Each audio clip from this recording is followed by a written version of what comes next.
An intense, unrelenting fear of confinement, where the walls close in like a predator stalking its prey. It is the terror of space evaporating, the suffocating grip of an invisible vice squeezing until every breath feels stolen. Imagine being trapped, no exit in sight, and the air itself turning hostile, as if the world conspires to entomb you alive. This is not just a fear, it is a descent into the primal dread of being swallowed whole by darkness. This is claustrophobia. I'm not here to review the game, nor am I going to be spoiling much of the story either. I wanted to talk about a specific aspect of Silent Hill 2, something that is done way too well. This was my first playthrough for Silent Hill 2, and I see why it's considered one of the best horror games of all time. I didn't realize what I was missing all these years. Silent Hill 2 masters the art of claustrophobia. It does it so well that it inspired me to make an entire video discussing the topic, as many games will try to make you feel claustrophobic like Dead Space, but there's something different about Silent Hill 2. I personally don't have claustrophobia, but after playing Silent Hill 2, I might now. To understand why Silent Hill 2 excels at crafting this suffocating atmosphere, we need to dissect how its environment and pacing manipulate the very air you breathe. The game deceives you with its initial openness. The fog, while masking the horizon, gives the illusion of freedom, but this isn't freedom. It's isolation. The silence is deafening, and the occasional distant noise plants the seed of dread. The streets are empty, but they feel alive, as if something is just lurking just out of sight. The vastness doesn't comfort you, it alienates you. Then you're shown your first glimpse of true horror. Ironically, it appears to be a creature also slowly choking, suffocating, something suffering clearly. If you analyze the story of Silent Hill, you'll understand why the creature appears the way they do. However, from the theme of claustrophobia, they are the perfect design to instill that dread. They are sealed in their own skin, wobbling around as if they can't control the way they move, trying to find a way out, suffocating. They truly are grotesque. Knowing that these creatures are in the fog, wandering the same way you are, as if they're just as lost. In the first area, the only danger are these creatures. Even though the area is open, it's as if these creatures are a warning for what's to come. Once you enter the apartments, the game shows its true colors a bit more. This is where the game pulls you into its trap. The hallways are narrow, and every door you try is locked, building anticipation. The claustrophobia is palpable. The flickering lights and oppressive quiet make you feel like prey, even if the predator hasn't even shown itself yet. Turning around a corner fills you with dread and anticipation. The camera has become your very enemy, limiting your vision in these tight corridors. The walls close in, choking the scenery. You begin to wonder, am I being watched? Stalked? And the answer is yes. Not only are the walls closing in on you, but this is where you meet Pyramid Head, your worst nightmare. Suddenly the walls are just walls. The real thing choking you is now the creatures in the apartment with you, closing you in, forcing you to continue. Not only is James and the player feeling claustrophobic in this setting, but I believe it's also a theme for how the world is closing in on James. How he's feeling trapped in his own head, as if his thoughts are becoming claustrophobic to the truth. Eventually you're faced with fighting Pyramid Head in a tight, small room. It almost feels like a metaphor for claustrophobia, except it's Pyramid Head who's closing in, not the walls. Once you conquer Pyramid Head, you're able to breathe again for a short time.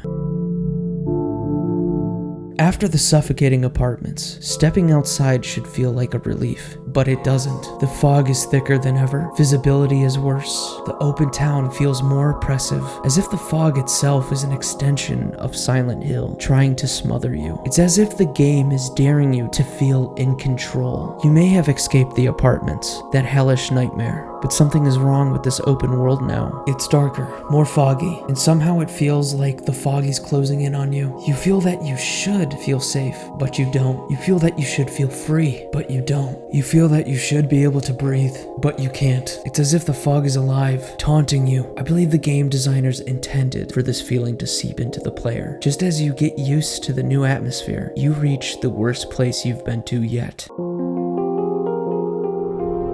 The hospital is a masterclass in tension. The hallways are cramped, the rooms are filled with eerie medical equipment, and dangers feel omnipresent. Every sound, a creaking floorboard, a distant groan, feels like a personal attack. You're not just navigating a building, you're surviving it, especially when you enter an area and you notice all the creatures are already dead, lying on the ground. It instills that fear, that dreadful thought of, when are they gonna get up? It's almost scarier if they remain still on the ground.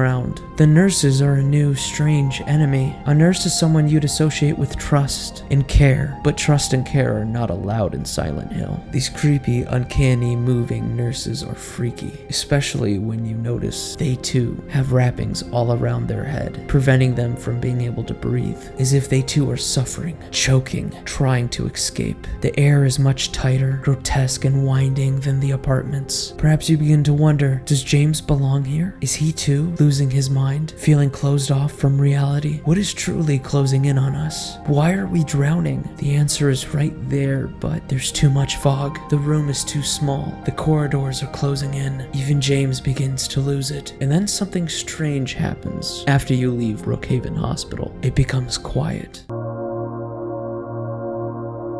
Returning to the town feels different this time. It's no longer just isolating, it's hostile. The air feels heavier, the fog more menacing. You can't shake the feeling that the town itself is watching you, mocking your attempts to escape. There are little to no enemies in this section. The game truly lets you breathe. The town is quiet, no noise, and you are alone, walking through this dark fog, and it's a long walk as well. The game makes you walk through most of the town over again to reach the next destination. The absence of enemies makes it feel unnatural, making us hyper-aware of our surroundings, our vulnerability. The long, silent walk through the fog-covered town feels endless, each step echoing in this quiet void. It's too quiet, as if the town itself is holding its own breath. It feels like this section is a bad omen, as it's too quiet, too open, even the fog surrounding us. There's this quiet beauty to these moments, giving you time to exhale, before the calm, before the storm, the last breath before the plunge into suffocating madness. The prison and labyrinth are the game's way of pushing you past your breaking point. The spaces are tighter, darker, and more disorienting. Each step feels like a descent into madness. The walls seem closer, the shadows darker, and the enemies more relentless. This area cannot exist. There is no way any of this could possibly be real, unless if we've entered hell itself. We are in the eye of the storm. James has reached hell. The walls no longer feel real. They twist and shift as if the labyrinth itself is alive, determined to trap you forever. This area is the most terrifying in the game, as its walls are closer than ever. This area is just a winding hallway of pure dread. The hallways are disorienting, and so is James's mind. It feels all hopeless. Each time you make it to the new hallway, there is more. It seems that this hell might be endless, but forever choking us, closing in on us. It feels as if the walls are breathing, getting closer to us, closing us in. This is where we are at our worst. This is us being buried alive. The real question is, what is burying us? What is causing this claustrophobia? What is truly closing in on us? Then James reaches the truth. You came all this way to look at your wife who had died, in hopes of finding her. Us, the player, may have hoped to find her, but what we soon learn, after we learn the truth, what has been suffocating him? What has been closing in on him? What has been forming this claustrophobia? James didn't want to find Mary. He never did. The truth, suffocating him from the moment he entered Silent Hill, is finally clear. He wasn't searching for closure. He was running from his guilt. The thing choking us, the thing lurking in the fog, the thing that has been chasing us down is not the horror called Silent Hill. No, it was James's guilt, following him, choking him, closing in on him, because James killed his wife out of hatred for the person she became when she got sick. He killed her to end his suffering. James ended his wife's suffering by suffocating her, but in doing so, he created a new torment for himself, one he could never escape. He didn't do it for her either. James did it for himself. The world opens up, vast and empty, no more fog, but it offers no relief, only a cruel, hollow expanse, echoing the weight of James's unbearable truth. The emptiness mirrors the emotional weight of what we have just learned. The open spaces are a cruel joke. They feel vast, yet you're more trapped than ever, bound by the truth you can't escape. Even though the game has opened up and you have left this nightmare world, you still feel that guilt closing in on James. He tries to run, he tried to ignore it, but it caught back up with him. That guilt surrounded James like a fog, choking him slowly. The guilt manifested itself within Silent Hill 2, closing in on James. The guilt of James is that claustrophobia. I've played many horror games in my day, including some I've reviewed on this channel, like Dead Space and Resident Evil 4, but a game has never made me feel quite like this. It's as if there are invisible hands around your neck that get tighter and tighter as the game goes on. You can feel it, and so does James, but for different reasons. We were claustrophobic because of the environment that James' guilt created, a guilt James could not outrun by the end. You can struggle, but it only makes it worse. You have no way out, no way to escape, and when you finally do escape, there is nothing but fog.